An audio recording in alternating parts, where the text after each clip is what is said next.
Welcome back to 12 Acres. My name is Valerie and this is our summer garden tour. We live in the northwest Arkansas corner of Zone 7A, and I probably should have recorded this video about a month ago when everything was at its prime.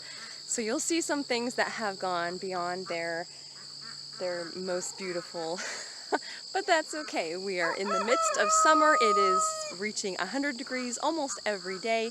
It's very warm out, and everything has its cycle. Flowers, plants, they all have their peak growing period, and some things have already gone beyond that point. But let's take a look and see what we've got in the garden right now.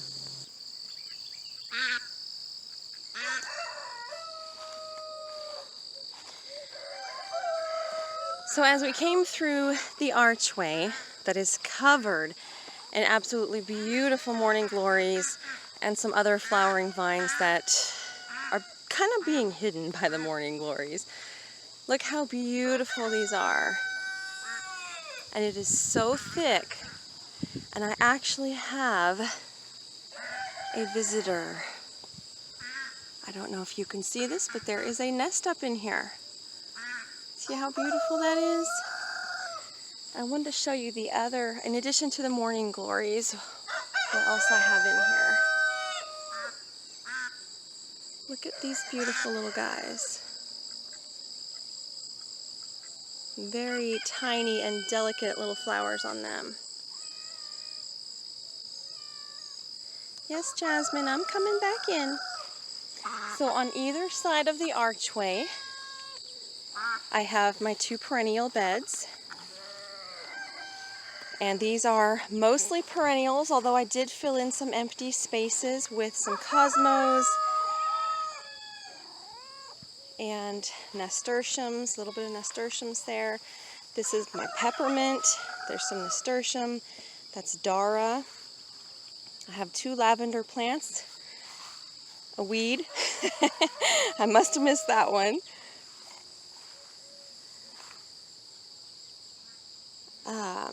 I've got lots of blanket flower blooming right now. Very beautiful. My Cape Daisy. More blanket flower. This big green area right here is the bee balm, and it has not bloomed yet. And then of course we have some cosmos and lots of black-eyed Susans. I have some younger plants mixed in here. There's some feverfew babies and some echinacea there, but they're not going to bloom until next year. And then the other side of the archway is the other perennial garden, where I have some, and I did mow just yesterday, so I actually threw a little bit of grass up into here. But I've got some cosmos in here, just filling in some empty spaces. There's more blanket flower.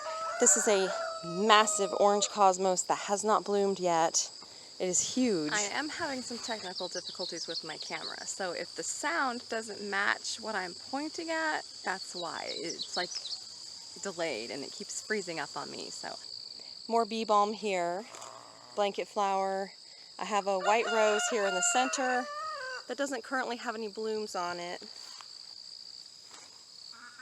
More Cape Daisy, black-eyed Susan, more hollyhocks. Basically all the same things that are in that side of the garden. So very happy with the perennial beds. I think they turned out just beautiful, and they are so full.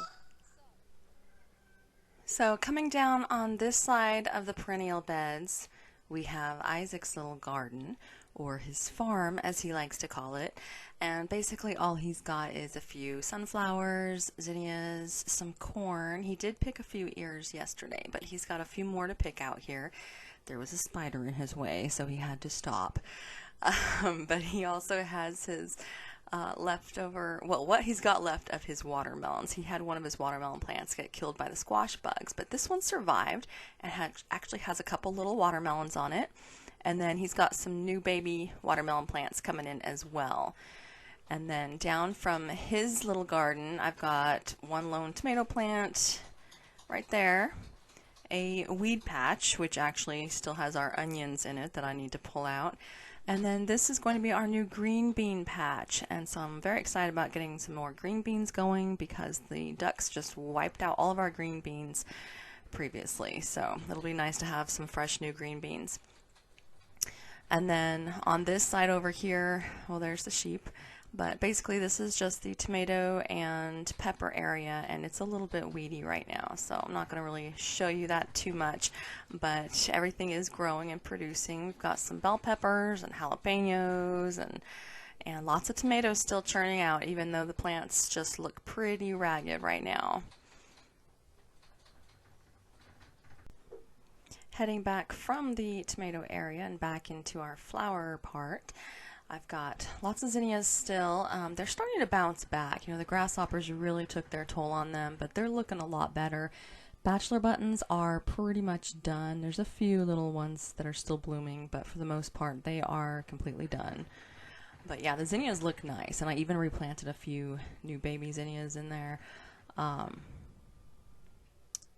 yeah, bachelor buttons, totally done. So I'll probably just pull all them out and replant something else. Maybe some more zinnias. I did start a bunch of new ones of the Benary Giant variety. Here's some black-eyed Susans down here. I do have a few Cape Daisies that were left over from my perennial bed, so I just stuck them in down here. And then on this side, this was the green bean and marigold row, and I had marigolds in the center and green beans along each side, but the ducks have continually eaten down my green beans even after replanting them 3 times. But now that the ducks are not coming back into our garden because they are now too big to fit, it's time to replant some green beans. But the marigolds are already starting to fade for the most part. There's a lot that look pretty shabby. I've got some filler plants over here. The status is done blooming. I just cut all those old blooms off, so we may get some more status growing at the end of the summer, hopefully. There's Dara and yarrow right here. The Dara is looking like it's starting to fade, but the yarrow is looking really nice still.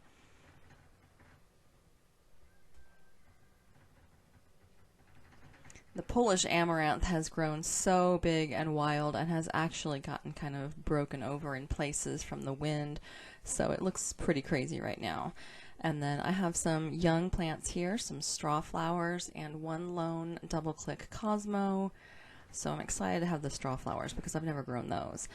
The snapdragons are pretty much done blooming. They just have a tiny little bit of petals left on them, but they're pretty much done for the year. And then this is my new tomato patch. And so far, they're very, very healthy. I have not seen a single aphid. I think because I started them so much later than the other ones that the aphids are no longer a pressure insect right now. So they look really healthy. They have not put on any tomatoes as of yet, but you know, they're quite a bit younger than the other plants were. And I interspersed marigolds in this area as well, and they look really nice and big and healthy. The basil is all looking really nice. My favorite variety by far this year has been the lemon basil. I love the fresh, crisp scent that it gives my cut flower bouquets. It is just amazing. So definitely we'll keep planting that one next year. I've got a few lone zinnias over here in some different colors that for some reason didn't show up in my other bed. And then this is where the cosmos were, and they were so beautiful about a month or so ago, and now they're pretty much done. There's a couple left that are still blooming. Sunflowers about the same. There's still some that look nice, but for the most part all of those larger headed sunflowers are completely done, and I'll probably cut those out and feed them to the pigs here shortly and get some more sunflowers going for the fall. And then this is Will's little area. He had pumpkins growing here that got completely annihilated by the squash bugs, but his watermelon thankfully survived and is looking pretty good. He's got some baby watermelons over here too, so very excited for that. And then of course back here on this row is where we put our apple trees this spring. I don't know if you remember us planting those, but I believe we have 7, or we planted 7, we only have 6 left because of the cow eating one.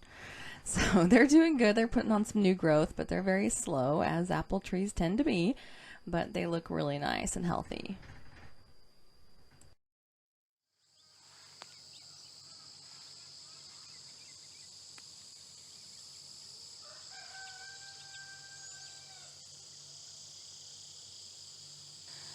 I probably won't make this video too much longer. I just wanted to kind of give you an overview of what is still growing, what is still surviving and still thriving.